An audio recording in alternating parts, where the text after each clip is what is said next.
Nakon perioda u kojem je televizija Vijesti prolazila, čini mi se, od osnivanja najbrutalnije napade i to sa svih mogućih nivoa, konačno stižu i dobre vijesti, a to je da će dokapitalizacijom na koju su se vlasnici odlučili zapravo biti omogućeno da se poreski dug već sutra plati i da televizija izađe iz krize u koju je zapala. Ono što je jako važno reći jeste da ta kriza nije izazvana nikakvim unutrašnjim, da tako kažem, problemima, već problemima koji su potpuno neminovni na jednom potpuno neregulisanom tržištu, na tržištu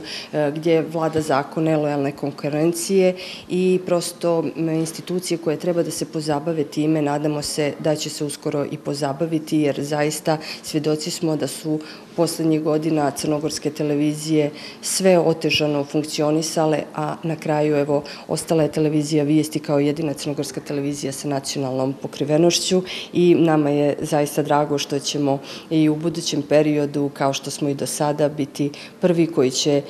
javljati provjerene i provjerljive, naravno, informacije koje su u interesu javnosti. Nastavit ćemo da radimo upravo u interesu javnosti, jer zbog toga smo i osnovani, zbog toga i postojimo i zbog toga je bila ovolika i želja i uložena energija i zaposlenih i vlasnika da se i pored svih nedaća da televizija zapravo i opstane. I ono što je još važno, a to je da se nadam da ćemo u budućem periodu donijeti nove sadržaje, novu energiju i nekako i dalje unapređivati program televizije Vijesti, što će nam omogućiti buduće partnerstvo sa jakim partnerima iz Evrope.